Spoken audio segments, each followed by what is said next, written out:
hello to the people. It is I, Aaron the Brain, and Josh is not here today. So welcome to this episode of the Same Old Dolphin Show. It's going to feel a little bit different, but it is still brought to you by the Dolphins Talk Network, proudly part of the Dolphins Talk Network. And speaking of the Dolphins Talk.com podcast network, we have here a special guest to co-host this show for me, because God knows you don't want to just listen to me for however long this show lasts. With me tonight, Dolphins Talk himself, Mike Oliva. Say hello to the people, Mike. Hello to the people. Now, you see, you already screwed up the graphic. You're under Josh's side, and I'm under your side underneath. But well, let's you got to do the switcheroo. There you go. Okay. Now and if you're watching on YouTube, you cannot find Mike at Amplified to Rock. That's where you would find Josh. There. You can follow Josh there on Twitter or X or whatever they're calling it. But Mike, why don't you go ahead and tell the people where they can follow you, as if they didn't know. Oh God, yeah, I know, really. You can follow me on Twitter, Threads, Instagram at Dolphins Talk. But the most important thing, just go to the website, dolphinstalk.com, each and every day for all the latest. All right. So are we pumped? Because I'm pretty pumped. We've got ourselves a big game this Sunday. It's for the second time, well, maybe the third time, depending on how you felt about that opener against the Chargers. But really, for the second time this season, the Dolphins come into a game, a road game, no less, and it just feels like it's a measuring stick game, litmus test game, whatever you want to call it, big game, playoff feel. Two teams coming in at 5-1 with not just playoff aspirations, Super Bowl aspirations. It's got a big game feel to it. Obviously, it didn't go the way the Dolphins wanted it to go the last time they had one of these measuring stick games. So it feels like there's a lot of pressure on Miami to perform in this big game. It's the game of the week. It's on Sunday Night Football. It's on national television, unlike that other game. I mean, granted, that game against Buffalo, I think, was still the game of the week as far as 1 o'clock, afternoon games. So still the majority of people saw it. But you know how it is. If you're following your team, you're not really watching that other game at 1 o'clock. You're not hiding from anybody this week. Sunday Night Football, all eyes on the Dolphins and Eagles. How you feeling about it, Mike? You pumped? I am pumped because, as they say in life, pressure is privilege. And there's a lot of pressure on the Dolphins this week. It's, their first game versus the Bills. Let's start this way. Every season in the NFL, nobody cares what you did last year. They really don't. So this year, the Miami Dolphins are off this 5-1 start, off to a super fast start, breaking records on offense, points in spades all over the place, score running, score passing. But the one thing on their resume, and it's not their fault, they didn't make the schedule, is who have they beat? You beat the Panthers. Okay. They haven't won a game. You beat the Broncos. They're a big hot mess. Okay. The Chargers always choke, and Miami took advantage of them. Okay. The Giants had like half the team on IR that week. Okay. They had their one chance versus the Bills, and they pooped the bed. Losing in Orchard Park, not the end of the world. Now you get a second chance against the defending NFC champions in their building. Sunday Night Football. We're waiting all day for Sunday night. And Miami is going there to get respect. Now, win the game, you got respect. Just don't get blown out. If they lose by a field goal, if they lose in the nail biter, you tip your cap to the Eagles. They made one or two more plays. And it is what it is. You lost to a very good team on the road. That's still, you can get respect in a loss if it's a close game. What you can't do is go up there and poop the bed again and lose 48-20, 35-10, something along those lines. Don't do that. Because if you do that, then next week, when Chris Sims, Mike Florio, Colin Cowherd, Stephen A. Smith, and everyone else says the Dolphins are pretenders and not contenders, you can't argue with them because they've had two chances to prove they're not, and they would have failed. So if they go out there, play tough for 4 quarters, and win, you got the respect. You go to Philly and win on Sunday Night Football, you got respect. But if you come up a little short, lose by 3, lose by 6, and you played well, not like you're down by 20, then you scored a bunch late and it was all like you played well. It goes down to the final gun. You can still get respect that way. You have to show the world you belong in the conversation of Super Bowl contenders. So that's where I am with this game. Yeah, and I completely agree with you. I think, and I said it on the last show, that they don't need to win this game for us to really buy in. And frankly, in the grand scheme of things, if they lose this game, of all the games on the schedule, it's really, one of the better ones to lose because it's not even a conference game. So, it's going to be really low on the totem pole as far as tiebreakers. If you're talking about whether you're talking about winning the division, potentially a tiebreaker with Buffalo, or you're talking about seeding, potentially a number 1 seed, because, I know it's early to talk about number 1 seeds, but if we have Super Bowl aspirations and we think this team is what we think it is, then that is a goal that you have in mind. And that is something that come down the stretch we may be talking a lot about. Losing to the Eagles would not be the worst thing in the world. But I think that you're 100% right. This game is really about respect, and it's about national respect. And in the grand scheme of things, that might not matter a whole lot, like 12 weeks from now, what the national media is saying about the Dolphins in week 6.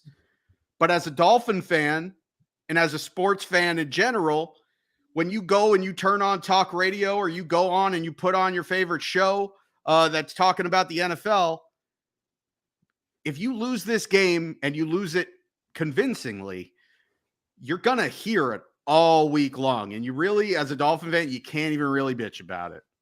You just got to take it.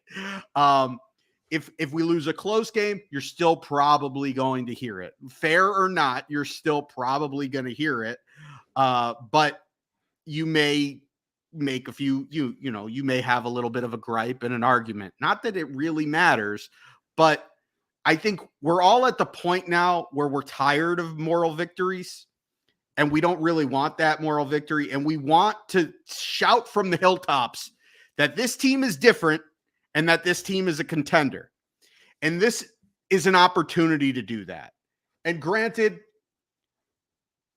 it doesn't, again, it really doesn't matter if you're a contender in October. What matters is if you're a contender in January, and most importantly, February.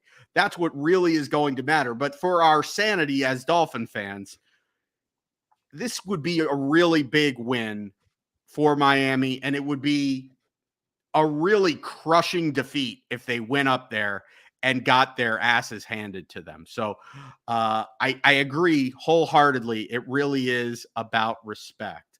So I want to talk about the matchups. One more thing real quick. One more thing real quick. It is about respect. It's also about progress. From where we were in 2019, where we were god awful, people were saying, guys are going to get hurt on the field. You guys aren't even trying to win. Then where we took a leap in 2020, then 2021. Then last year, they make the playoffs. The next step in the progression to hopefully eventually win a Super Bowl is to beat good teams. And we really haven't done that. I probably have to look at the schedule. The last, I say, big win on the road Miami had was at the Ravens last year. That was week 2.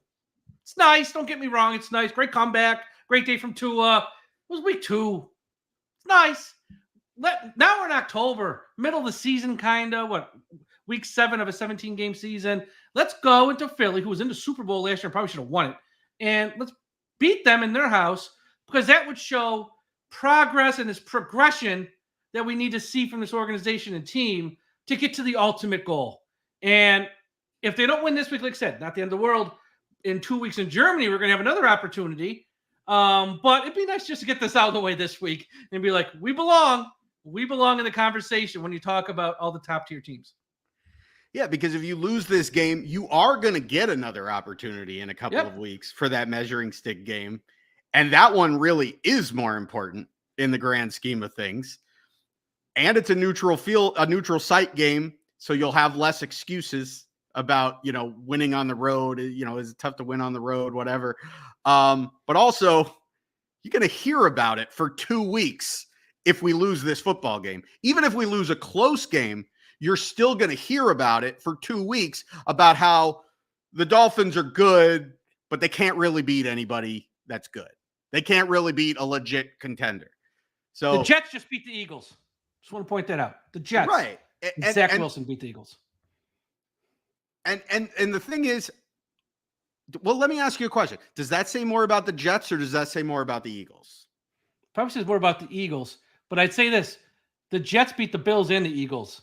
If Miami loses to the Bills, which they already did, and if they lose to Philly, Jets fans are going to be there with their 3-3 victory or their 3-3 record being like, who the hell have you guys beat? We're a couple games behind you, but you guys don't beat. No, they're going to have a reason to chirp, even though I think we all know not quite as good as Miami. But so I think it says more about the Eagles because I got back to the hotel after that game and I saw the end of that game.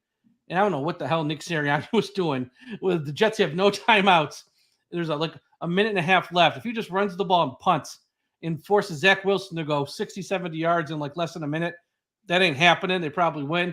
They gave that game away. But the Jets won, and that's all that matters. So they can pound their chest and say, we beat the Bills week 1. We beat the Philadelphia Eagles. No, yeah. We did it with Zach Wilson. Yeah, well, frankly, I think it might say more about the Jets, to be perfectly honest. I think the Jets are going to hang around to be a pain in the ass. That's what I think. I think look, don't forget that there's a reason why people were talking about the Jets being a Super Bowl contender this year. And it wasn't just because Aaron Rodgers was there. Aaron Rodgers wouldn't have gone there if the Jets weren't already an elite defense and he was just there to fix the offense. So this was a Jets team that was very much in the conversation for a playoff spot going down the stretch last year, but they kind of fell apart. But that defense is absolutely legit. And so what you have to keep in mind when you say, hey, the Jets beat Buffalo, hey, the Jets beat the Eagles. Well, hey, those games against the Jets that maybe when Aaron Rodgers got hurt, we were all saying, well, those now we could definitely chalk up as W's. I don't think you can do that. And look, if the Dolphins were to, let's say, lose this game against Philadelphia and the Jets were to go out and win this week, well, now the Dolphins are only a game up on both the Jets off and this week. Buffalo. The Jets are off this week, but they play the Giants next week. Well, you'd be a game ahead in the loss column. Exactly. You'd be a game ahead in the loss column. So I don't think am I losing sleep over the Jets? No, I'm not. No, I'm not losing sleep over the Jets. And at the end of the day, I feel confident that we'll finish with a better record than the Jets. But it's something to keep an eye on. And to your point, what it says about the Eagles is that the Eagles are having issues on the offensive side of the ball.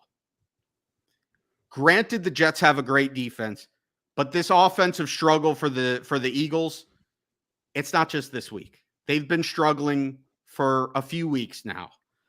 And that means that if the Dolphins offense brings their A game, they should be able to win this if the defense just plays an average game. And so I want to get into the matchups a little bit because we'll talk about, well, what does the Dolphins defense have to do so that this doesn't turn into, what happened against the Chargers, what happened against the Bills. Can this defense actually play that average game against a really good offense, even though that Eagles offense is struggling a little bit? So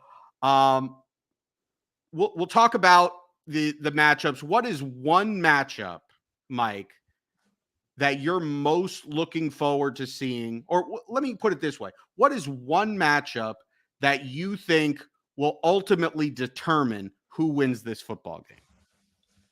Yeah, I think Miami on offense, they get their points against almost anybody. Now, they might not score 40 this week or anything, but they're going to get their share of points just because that's how that offense is kind of built. So to me, it's the other side of the ball. And I want to see Miami's pass rush versus Philadelphia's offensive line. Now, Lane Johnson, the right tackle for the Eagles, left the game against the Jets.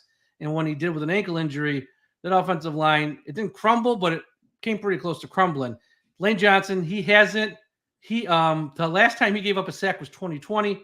He was limited in practice today. No word if he's going to start or not. If he starts, it'll probably be less than 100%. If he's not on the field, they got issues. And this is one of those big games where we need to see Bradley Chubb, who got all that money. We need to see Jalen Phillips, who we took in round 1. I don't want pressures. I want sacks. And we need to see Christian Wilkins, who had a couple sacks last week. They got to stand up. Zach Sealer, he's got to stand up. I need these 4 guys to get pressure. So I want to see Miami's pass rush against his Philadelphia Eagles. Very good offensive line. But if Lane Johnson is out or if he's less than 100%, there's really no excuse for Miami because Jalen Phillips was back last week. He played. And Zach Sealer we just paid. Christian Wilkins wants to get paid. Bradley Chubb we paid. And we give up a first-round pick. This is a game we need our big-time players to stand up and do something. So I want to see Miami's pass rush against the Philadelphia offensive line. Because if that pass rush is on, the Dolphins will play well on defense. And if Xavier Howard's less than 100%, we're going to need to get that pass rush to help out the secondary. Yeah, and that's a good point. Brings up a good question about Xavier Howard, and I want to touch on that in a little bit. But my matchup, as much as we're not concerned at all about this Dolphins offense right now, I think this is a new test. They haven't faced a D-line like the Philadelphia Eagles D-line. These guys are absolute monsters. And let's not forget that this offensive line struggled when Teron Armstead went out against Buffalo. And Buffalo, that was a good D-line that they played. But this D-line is like Buffalo's on steroids.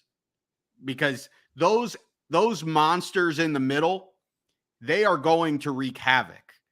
And that they're going to make it, I think, darn near impossible for the Dolphins to be able to run the ball inside. So I think it's going to be very interesting to see how the Dolphins manufacture the running game. I think you're going to see a lot of outside zone, a lot of toss, and then maybe they can get some misdirection in there. Maybe you're going to see some end around action. But then, on the passing downs, protecting Tua. And I think keeping this defensive line off balance, because it's not just the guys in the middle, they've got edge rushers too. This Philadelphia defensive line and, basically front 6, front 7, whatever you want to call it, they can all get after the quarterback. And they did it at a historic pace just last year. And it's basically the same guys plus a rookie in Jalen Carter who's been really, wreaking havoc as well.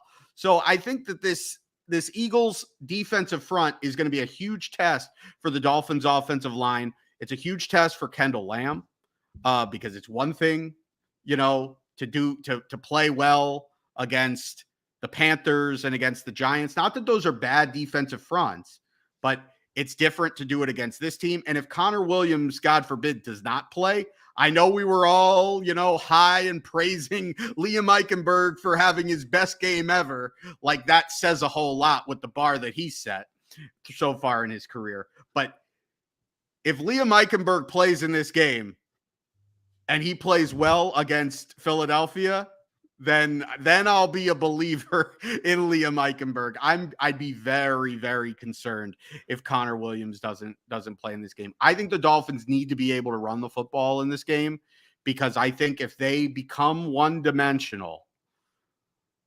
I think that they're going to tee off, and that's where Tua is going to get sacked. God forbid he gets hurt. We all hold our breath every single time. Every single time Tua gets hurt. He's been great so far. And even, he's taken some hits and, so far, thank God, he's been 100% healthy and that's great, but we don't need to see him take a bunch of hits. This is the kind of game where if the Dolphins don't keep the Eagles defensive front off balance, he could take a lot of hits and that would have catastrophic, consequences on the way the rest of this season plays out, not just on whether or not the Dolphins could win the game this Sunday. So you did mention a significant, a couple of injuries. And so I want to take a look at the injury report. And we'll start on the Dolphins side of things. Andrew Van Ginkel didn't practice. Chris Brooks didn't practice. I don't think Chris Brooks necessarily. Brooks going to be out a while. Yeah. Doesn't move the needle. Andrew Van Ginkel not practicing on Wednesday or Thursday. Says he's sick. So hopefully it's a 24-hour bug and it's out of his system here in the next 24, 48 hours. So it's not like an injury per se. It's just an illness. And so hopefully it's nothing too serious. I hope so. He's been very good. He's been very good this year. He's been really good. He's been our best, most consistent edge rusher. We've talked about how if you can get Van Ginkel, Chubb, and Jalen Phillips on the field at the same time, it enables you to really move Van Ginkel around and be a little bit of a chess piece. And then you talk about Lane Johnson potentially, being out for this game and how the Dolphins can attack him. Well, that's how you attack him. With Andrew Van Ginkel, you put one guy's hand in the ground, and then you put Andrew Van Ginkel on the outside, and you just wreak havoc on that side. And frankly, even if Lane Johnson plays and he's not 100%, I think you go right after him, attack him early, and find out how healthy he is, because I think that could be the weak spot in the Eagles' offensive line. But I think we're in agreement that the bigger concern for the Dolphins on this injury report is really on the defensive side of the ball. And it's not just, really it's Xavier Howard, but Kader Kohou's on that injury report as well. Are both of these guys going to play? Is one of them going to play? Are neither of them going to play? Howard's the big one because he did leave the game versus the Panthers. I don't think Kohou, I think he played the whole Panthers game, but I think whatever he's dealing with isn't too serious. So I think with Kader, we're going to be okay there. Knock on wood. Xavier Howard, look, he's not the same Xavier Howard he's been the past couple years. We know that. But when you're facing A.J. Brown and Devonta Smith, you kind of need them. You kind of need them. And you kind of need them 100%. Now, I don't know if we'll get them 100%, but because our depth at corner, until we get Ramsey back, is kind of lacking, we kind of need him. Now, Nick Needham, I thought they had to make a call on him prior to this game, but I guess they have technically till next Wednesday. So I don't know about Nick Needham. Now, today in practice, he was limited. If he can go, it'd be a good week to have him back because Eli Apple, I know fans have been tough on him. He's okay. He's just Eli Apple. I don't know what fans expect from him when we signed him. It's like, what expectations did you have? He's okay. But, and then, of course, Cam Smith hasn't sniffed the field this year. I don't know if this is the week to throw him out there. We'll see. You might want to ease him in maybe versus the Patriots, who have a less lethal passing attack, maybe. But the secondary really is key here for Miami with Howard and Nick Needham. If they can play, I think Kader's going to play. It was a neck injury. I don't think it's bad. So yeah, that's going to be the thing because A.J. Brown and Devonta Smith can take over a game. And they're good. I mean, they're really, really good. So who Miami lines up at corner is going to be a big deal this week, and hopefully Xavier can go. So let's say they both play. Let's say Xavier Howard and Kader Kohou play. You're going to have Eli Apple on the boundary. They've kind of established that since the Buffalo game that they don't really want they want Kader Kohou to be playing on the inside. You'll get Jalen Ramsey back in a few weeks, and that'll enable Kader to really just hone in on just being, an elite nickel corner in the slot. That said, if Xavier Howard plays this game and he's not 100%, you've got Eli Apple on the other side. You've got Kader Kohou, who may not be 100%. Do you shadow A.J. Brown with Xavier Howard? Do you just say, hey, Xavier, you're going to follow A.J. Brown every single play? Because, A.J. Brown is – we've talked about how the players that are really giving Xavier Howard trouble are the speed receivers because he's lost a step.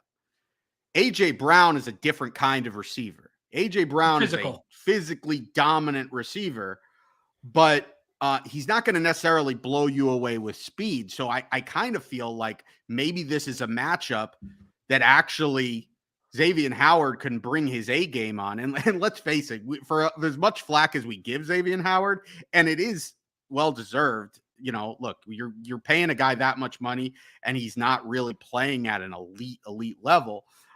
He's gonna get criticized. He's actually been the Dolphins' best corner, and it hasn't really been close this season. So do you shadow AJ Brown with Xavier Howard? I think that's the smart thing to do. I don't know if they'll do it, but I would. I mean, I think for all the reasons you said, it's just a smart thing to do because Smith is the quicker of the two, and I'd probably want someone else on him because I think he could run by Xavier Howard. It'd be like Xavier Howard on Stephon Diggs, and that's a matchup Miami clearly didn't want to see. Week, what was it, 3, 4, whatever it was, and I don't think they'd want to see that here with Smith. So I would do it. We'll see what Vic decides. And that's something else that's very interesting here. Vic downplayed it this week. He spent last year with the Eagles. Now, he said he got more from them than what he gave them, but he's just being a nice guy. How much does he know about that team, their tendencies, what they want to do? That's going to be just an underlying storyline here with Vic. And because when he helped prepare them for the Super Bowl, he worked with the offense. He didn't work with the defense. So that's something else to remember here. Vic sort of has some ties with this Eagles team from last year. So, yeah, I would put Xavier Howard on A.J. Brown, just have him shadow him. But we'll see. I don't know. Yeah, I mean, another thought is that you don't necessarily shadow him, but you roll a safety over to his side. I would do that too, where he is. And frankly, even if Xavier Howard's shadowing him, I think that's what you do. Still roll safety, yep. Yeah, and so I think if you're going to roll a safety to his side anyway, then you maybe don't need to shadow X with him. But that said, if you don't, and then AJ Brown hits a big gainer on Kader Kohu or Eli Apple early in this game, you may be second guessing that decision, pretty early on. So it's going to be a very interesting thing to see. I don't want to spend too much time on the secondary because the truth of the matter is where the Eagles offense really, where their bread is buttered is with the running game. But what about Nick Needham? Is this the game that Nick Needham comes back? I hear he's playing safety now. And where does he fit into this defense if Nick Needham ends up playing in this game? And what kind of impact can he have? Well, I would hope if he's active, he would leapfrog Perry Nickerson to be the backup slot corner. I mean, I would hope so. Nothing against Perry. He's probably a nice guy. But I would hope I think he would be their first corner off the bench type of guy, because I think you're still going to have Eli Apple on one side, Xavier Howard, Kader Kohu. And the thing with Nick is if they're going to move him to safety, that's a whole different thing they're doing. But at least at corner, he can play the outside. He can play the nickel. He gives you flexibility. If their plan is movement safety, I kind of get it because they don't have a lot of depth at safety. Brandon Jones has kind of been a forgotten guy this year because he really doesn't fit the scheme. So I kind of get it if they do want to move him there because he does have the speed. He does have the range to make up ground with his speed. That's something Brandon Jones doesn't have. So I would understand the logic behind it. But overall, clearly there's a spot for Nick Needham in the secondary because I think the goal is come November, you want to have Ramsey back on one side, Howard on the other, Kader Kohu, then you want to have some depth. And you want to have Eli Apple, not out there as much, but is your first guy off the bench. I think with Ramsey, even once he comes back, you're not going to be on the field for like the entire game. They're going to have to ease him into this here. So you might be on like a snap count too. But so, yeah, there's a spot for Nick because that secondary is thin at corner and it's even thin at safety. But what you mentioned there with the Philadelphia Eagles running game is kind of my fear. Because what we saw last week in the first quarter versus the Panthers, and what we've kind of seen every week, if you run up the middle on the Dolphins, up the middle, run it Raekwon, you're going to have success. The Dolphins are not strong up the middle. Long, at middle linebacker. He does certain things good. He's good. Let's not go crazy. And Raekwon's not a scheme fit. The biggest thing Chris Grier did this offseason that I really question was John Jenkins walked, which is fine. It's John Jenkins. You don't go nuts, but they never replaced him. They don't have a backup nose tackle. Yep. And they need someone who can give you 20 snaps, 10 snaps, 15 snaps, whatever it takes to just be that run guy in the middle to sort of take on some blockers, eat blockers. They don't have it yet. Hopefully they have one by the end of the month. I don't even think you need to trade for it. I think there's guys sitting home on their couch who could do this job because it's just about size, really. But yeah, that's my fear is that they're going to run Swift up the middle. He's going to have like 22 carries for 137 yards, and they're going to eat up the clock, keep Miami's offense on the sideline. So to me, that's something else. Hopefully they can sort of Vic can scheme something here to help stop the run a little bit better than what they've been so far. Yeah. And, you know, I agree with you that the Dolphins are susceptible to be run on, especially up the middle. And what we're seeing is that it's really happening when either Christian Wilkins or Zach Sealer are out of the game. So I think it's imperative for them to find a rotation where you never have both of those guys off the field. You need to have one of those guys on the field at all times. And I think this is the kind of game where you need those guys to play a higher percentage of the snaps because you don't have the guys behind them. Because if you do play Raekwon Davis, if you do play Deshaun Hand, you're susceptible up the middle, and you're doing it against a team that wants to run. That's what Philadelphia wants to do. And, you know, I'm not sitting here asking for Christian Wilkins and Zach Sealer to play 100% of the snaps. It's a very physically demanding position. I'd want them to be fresh when you get into the fourth quarter of the game. But you want to get paid. Zach Sealer already did get paid. This is one of those games where you probably need to up that usage and you need to make the impact. But I also think when you look at the Eagles offensively, as far as throwing the ball, they got 4 guys that they throw the ball to. And it's Swift it's obviously AJ Brown and Smith. And then it's Dallas Goedert and it's DeAndre Swift. And that's it.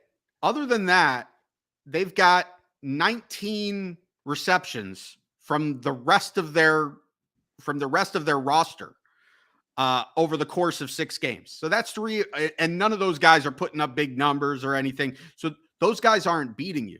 So in general, you don't have a lot of guys to account for. We've seen that the Dolphins have struggled to bring pressure with 4. We know that is kind of the MO of what this Vic Fangio defense wants to do. I think not just for the passing game, but for the running game, I think this might be a game where you want to bring a little bit more heat, bring a little bit more pressure, whether it's off the edge, whether it's in the middle, and really help your defensive line out a little bit if they've got their hands full, because any kind of stop that you can make to put the Eagles in a bad down and distance, they've got some weapons. AJ Brown is obviously having a monster year so far. Devontae Smith is a great number 2 receiver, and that's a great tandem. But I think, you know, Jalen Hurts has still struggled at times. Like, let's not forget that this is not there's a reason why Jalen Hurts wasn't he was drafted, I think, in the first round, maybe in the second round. The knock on Jalen Hurts is that if you take away his running game, he's not necessarily going to beat you with his arm. Now, he had an amazing year last year, but he's turning the ball over a little bit this year. I think you can force him into some mistakes, but that starts with winning on first and second down, and that starts with stopping the run. So I think maybe playing a little bit more in the box than usual, kind of like what you did against New England in week 2. I think this might be a week where you can kind of get away with it. as long as you roll a safety over top and try to take A.J. Brown out of the game. I think if you make Jalen Hurts have to beat you throwing underneath to Smith and Goddard and making them go on long drives. I know people have given Fangio a lot of flack about bend but don't break and how passive it is, and nobody likes to see it. But this is an Eagles team that struggled when they've gotten into the red zone this year. And let's face it, if the Eagles put up 450 yards, but they kick 3 field goals and they end up coming out of this game with like 23 points, the Dolphins are going to win this game. Because good day for Vic. I don't think that the Dolphins are going to lose this game if the Eagles can't get to 30. And that's kind of where I'm at with this team right now. Granted, the bar will raise a little bit. The expectation will raise when you get, your full complement of players. You get Jalen Ramsey, and then maybe you can really do what you want to do. And maybe they pick up the defense a little bit better, and we start seeing them heat up the quarterback a little bit more. And then maybe we raise the expectations of this defense. But right now, just keep the opponent under 30. And that's all you got to do. And you should win just about every week. So, well, here's one thing too with the Eagles. They only carry 4 wide receivers. Well, you know about the top 2. I've never heard of the other 2 guys. And look, I follow this league as close as anybody. I've never heard of the other 2 wide receivers on their roster. So that's how, they got 2 main threats in the passing game at wide receiver and the tight end, obviously. The other wide receivers he's throwing to, they can walk to my front door. I would have no idea who they are. Hold on. I'm looking them up right now. One guy I think was undrafted, and one I don't even know. Britton Covey, and his surname's like an eye chart. Omalati Zacchaeus. We'll go with that. I've never heard of either one of these guys. And they might be fine players. It's just like nobody's losing sleep over them. There's a reason they signed Julio Jones this week. And he ain't going to play, obviously, because he just got there the other day. But there's a reason. They're thin at wide receiver. So that's gonna be interesting. So what you find in those 2? Anything? Oh, that's basically what you got. You got those 2 guys. I mean, Britton Covey. We do have a couple of tight ends. Yeah, that's one of them. Britton Covey. Yeah, Britton Covey, and then this other guy, Zacchaeus. Yeah, and no, they do. Britton Covey right now, I think, has 0 receptions on the year. Well, there you go. Now they do carry a lot of running backs, and they throw to their running backs a lot.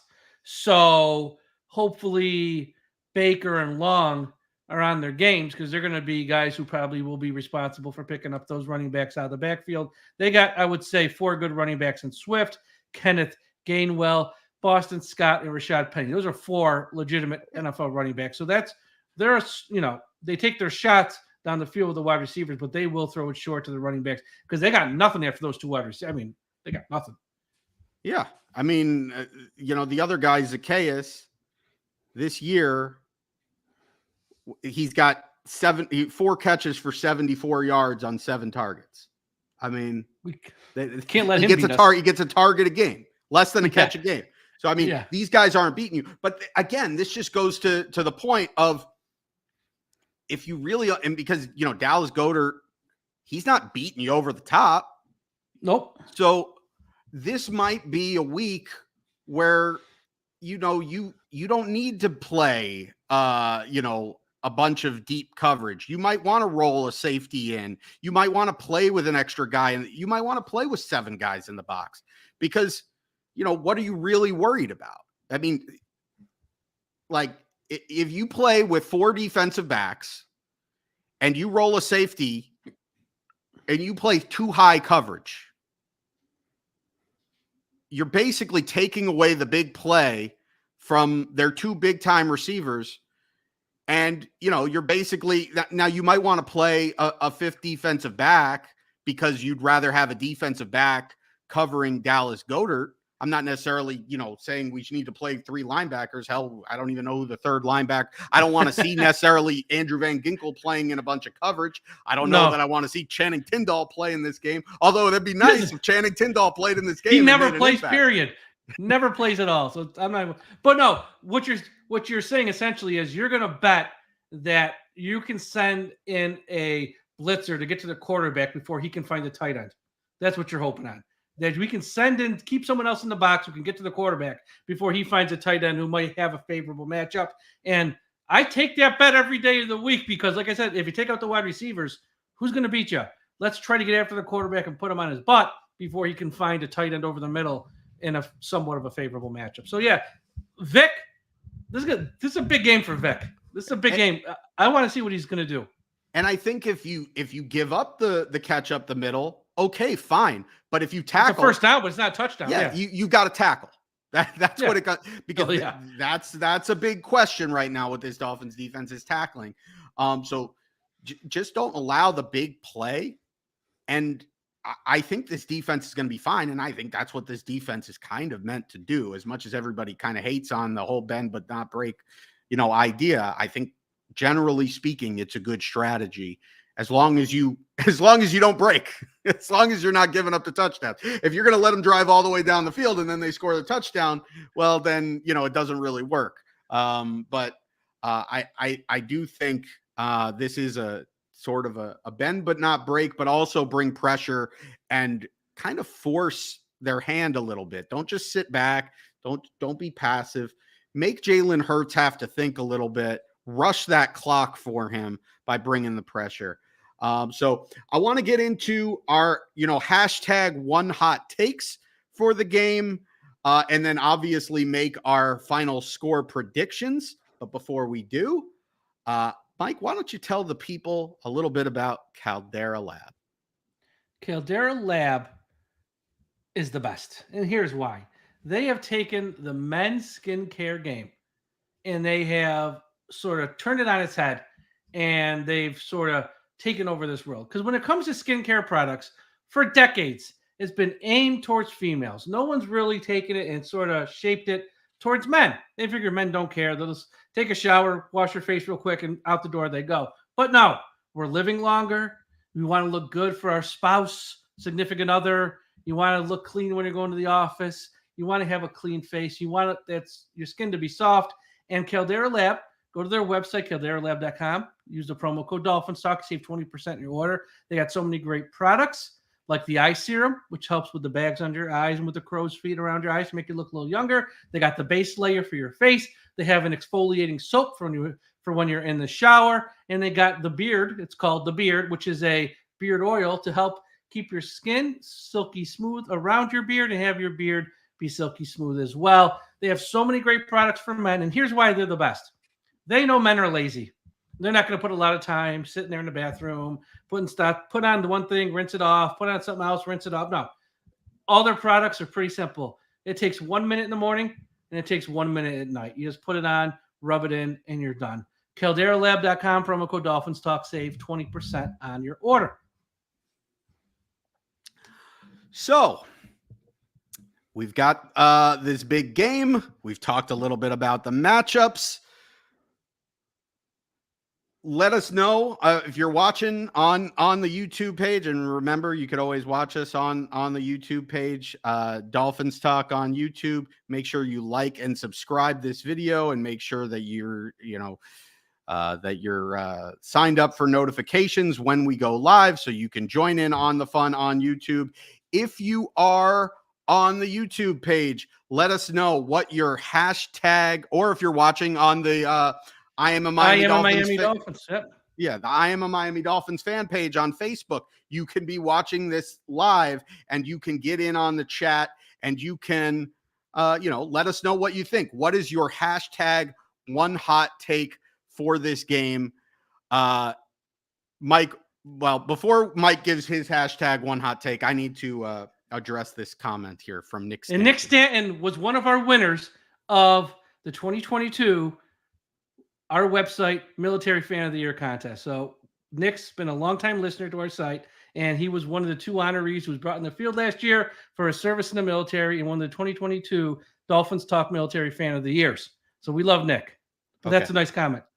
So he says, I'm going to need Aaron in a Dolphin shirt on one of these streams. And I occasionally will wear a Dolphins shirt. You do. I've seen you in one of the streams. I don't do it often because, I like to consider myself as the objective fan, not the homer fan. I don't get too rah-rah, but on occasions that I feel like it's warranted, you will see me in some Dolphins paraphernalia. For example, after week 3, when the Dolphins put up 70 points against the Broncos, I was in my Dolphins windbreaker. And I'll tell you what, if the Dolphins go up to Philadelphia, well, let me preface this. I put on that windbreaker last year when the Dolphins went to 8-3. And then we all saw how that went. And then I put on the windbreaker after the Dolphins put up 70 points against the Broncos and then went to Buffalo the next week. So are we sure we want you to buy? This is like Tom with his jerseys. Tom goes to the store every year at Hard Rock Stadium, buys a jersey, and ruins some poor athlete, young athlete's career. Now, this year, we went to the store once we landed on Friday, and Tom walked around, bought something for his newborn son, bought something for his youngest daughter, bought something for his wife, bought a couple T-shirts for himself, and he was looking at jerseys, maybe an A-Chan jersey, maybe this one. He was holding them up, looking at him, and he didn't buy one. And I said, congratulations. A-Chan has suffered enough this year already with this knee injury. He didn't need it to be made worse by you, and thank God you didn't go by someone else and ruin their career. So you wearing stuff on here is very similar to Tom. It's like the jinx. Yeah. So, you know, if we win this game, I'm going to be very tempted to wear the windbreaker on the next show. And how about a hat? Tempt face to look. A hat? Like a hat. Wear a Dolphins hat. I don't know that. Oh, I do have a Dolphins hat. You do have one. Dolphins. Yeah. I have one because you bought me. I know you got one. Yeah, I bought you that one. But I mean, do I really want to cover up these beautiful? I don't know. Locks? No, I wouldn't cover those locks. Yeah. But anyway, if the Dolphins win this game, I will break out the windbreaker. I'm not certain that I'll drink the Kool-Aid yet, but I'll break out the windbreaker. You could always hold it up and not wear it. Just hold it up. It's true. It is very hot down here, and even though we keep the temperature low in the apartment here in Davie, it's very hot and humid. We got like 2 days where it got into like the 60s in the morning. Yeah, it was nice. Yeah, no, not when you were here. It was earlier this week, but it was. But we're right back up into the feels like 95 degrees based on my afternoon walk that I took this afternoon. But let's talk about our one hot takes. Let's make our predictions after that. What is your one hot take for this game, Mike? Okay, here's my one hot take. He's been injured this year, so he hasn't really played too much in that lineup. Even last week he played. He only had one tackle for the game because he was on a little bit of a snap count. I think, going into this year, the one guy everyone had very high expectations for was Jalen Phillips. And it's, once again, he got hurt. It happens in the NFL. But everyone thinks this guy is a megastar. And you need megastars to make big-time plays in big games like this. My one hot take is Jalen Phillips has a 2-sack performance on Sunday night against the Philadelphia Eagles. I like it. I like it. I like it so much that I almost love it, and so I loke it. That's what I said. I loke it. My one hot take is also on the Dolphins defense. The Dolphins defense has not forced a turnover since the Denver game. I think the Dolphins flip that script a little bit. I think they get a turnover, but that's not a hot enough take for me. I'm going to say the Dolphins get 2 turnovers in this football game. There we go. And I see in our chat here, we got some others that are very similar to that. Let's see. We got Ray Finkel says, one hot take, Miami wins off an interception in overtime. One hot take, very much in the same vein. Tret Shepard says, Javon Holland, pick 6. Tervalis Tinker says we get 4 rushing touchdowns. That's not crazy this year. That's not crazy this year. The way they're running the ball. The way Raheem Mostert's going. I mean, how many of those rushing touchdowns does he get? Oh, I should mention Josh's one hot take. Really going out on a limb. Alec Ingold rushing touchdown. Yes, for I of think the course. third or fourth week in a row. I think he's going to die on that hill until Alec Until Ingold it gets happens. gets a rushing or I don't know if he said rushing or receiving touchdown. At this point, I Receiving. think It's he receiving. said receiving I'm here on touchdown. Twitter. I have the ones on Twitter if you want me to read them. We got a couple. Yeah. Josh says Alec Ingold with a receiving touchdown. Rich Miller, also a longtime listener to all of our podcasts, says the Miami Dolphins win, and I can laugh at all my first graders that are Eagles fans. Jordan Murray, one hot take. Van Ginkel, defensive touchdown to seal the game. A lot of people think we're scoring on defense this week. Wow. I think a lot of people are wishful thinking. It's a That's hope. right. We're going to wish this into existence. J Max, Jalen Hurts is ineffective and replaced. Huh? This doesn't make sense. I think he's trying to be funny. Jalen Hurts is ineffective and replaced by Tua at halftime, who throws a bomb to Devontae Smith and leads the team to victory, which is a playoff. What happened in the Alabama game, the national championship game. Obviously, we know that can't happen. But yeah, so a lot of the one hot takes are on the defensive side of the ball. And I think it's because a lot of people have faith in Miami's offense. They're going to do their thing. Now, maybe they don't score 40, like I said. Maybe they score 28. Maybe they get to 30. Maybe they even score 24. But I think this game's going to be won or lost on what the Dolphins' defense can do. You know, I know fans were complaining last week, and they even complained against the Giants game when they had like 8 or 9 sacks. And I get it. They're not a perfect unit. And I know they got some guys out. And it's a new scheme, which everyone's still trying to get on the same page. But they haven't been awful. And I know the Giants aren't great offensively, and either are the Panthers, and either are the Patriots. I get it. Either are the Broncos. But the defense, aside from the Bills game and the Chargers, has, it's been fine. And as more guys start to trickle back in the lineup, hopefully this week Nick Needham, hopefully we get Jalen Phillips out, more involved on that side of the ball. They're going to get a little better each week. It's going to continue to grow. And as they get more comfortable in that scheme each week, they're going to get better. And hopefully Vic's got something special here for this Philadelphia offense, which can be very dynamic with a running quarterback, the 2 big wide receivers, a good tight end, 4 good running backs like to run the ball. Hopefully Vic's got something up his sleeve here. So I think a lot of fans are hopeful that they're going to do something on that side of the ball this week. We'll see. It can't be as bad as the Bills game. That's all. I keep saying that to myself. It can't be as bad as the Bills game. And if it is, stay up late Sunday night because our post-game wrap-up show will be very entertaining with me. If this game plays out like that Bills game, that's all I'm going to say. So, Mike, you want to make a prediction here? I have made my prediction on Wednesday night with Ian. It's the same prediction I'm going to give here. The Eagles got 2 new coordinators this year. They haven't been simpatico as like they were last year, where everything's like a well-oiled machine. They also got some injuries in the secondary, and I think Miami can take advantage of that. Even if some of these guys do play, they're not going to be 100% clearly. Although I think with the case of Bradley Roby and Reed Blankenship, who's their leading tackler at safety, they're probably not playing. And I think Slay's already out for this game. I think he might. I don't know. So, and I think Sidney Brown is he's questionable. He might not play either. Yeah, they got a lot of injuries in their secondary. So I think Miami will get their points. And I'm going to give, I'm a believer in Vic. Vic Fangio's going to have, I think he's going to have himself a day here. And everyone who's been questioning what he's been doing this year, and I want to see more. Vic's going to have a good day. And then on the plane ride home, have a plate of ravioli. I think I got Miami 31-28 in a nail biter. And here's a second hot take. I think Jason Sanders makes a big kick at the end of the game to win it. Woo! I love it. I love it. Right leg of God back. All right. So I think the Dolphins offense is going to move the ball. I think the Dolphins offense is going to put up points. I think that Philadelphia secondary is very thin. It's very injured.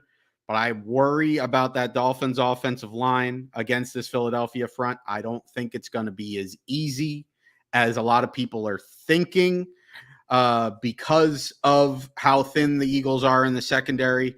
I think the Eagles defensive line is going to have their presence felt in this game. But that said, I think that the Dolphins are going to put up points. So the onus is on the Dolphins to keep the Eagles under 30 points. I have a feeling, I want to believe so bad that the Dolphins are going to go into Philadelphia and get the win. I need this team to prove it. I need them to prove that they can win the big game before I start expecting them to win a big game, because the last time we've seen them in a big game, particularly on the road, they were getting their doors blown in. I think the Dolphins might outplay the Eagles.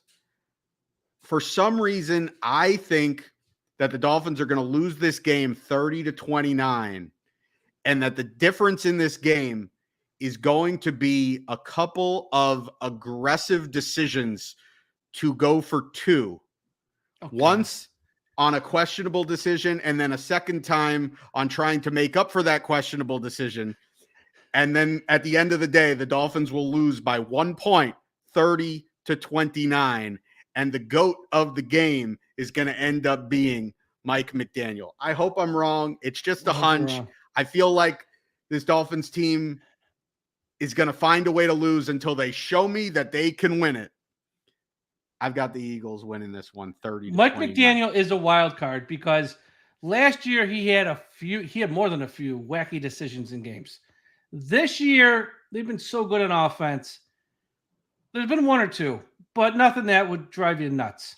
But yeah, that is a wild card because Mike sometimes, look, we all like Mike McDaniel, but sometimes he wants to prove he's the smartest guy in the room. He has that trait. And sometimes in football, the smart play is the simple, boring play. And just, it's okay to punt every now and then. It's not the end of the world. You don't have to go for two. You don't have to challenge something in the first half that's really like a low percentage challenge. Like sometimes you just don't have to do that stuff. Sometimes on 4th and 4, just kick the field goal. You don't have to try to get a score. It's like sometimes he does these wacky things. So yes, that is, you know what? That's a good one. It is a wild card with Mike because he's won a lot of games since he's been in Miami, a lot of regular season games. Now let's see him win some big games. And this is a good opportunity for him to do that. Absolutely. And so I'll read a couple of last one hot takes here before we wrap things up. Newfoundland says Tua throws for 3 and rushes for 1. We're talking tutties. Ray Finkel says 36-30 Miami. Hooked Up Joe says we dominate and make a statement. I hope that you guys are all right. There's a lot of positivity right now going into this game. It's very reminiscent of all the positivity that was going into that Buffalo game. But I hope that this team backs it up. If they do, it's going to be a very fun and exciting time to be a Miami Dolphin.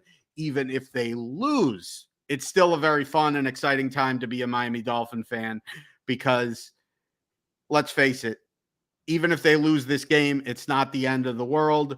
As long as they take care of business the following week against the Patriots, they'll be 6-2 going into a really massive game on a neutral field against the Kansas City Chiefs, the defending champions, with another chance to prove themselves. So I'm excited for how things are going to play out over these next 3 weeks, but it all starts this Sunday. So for Mike, I'm Aaron the Brain.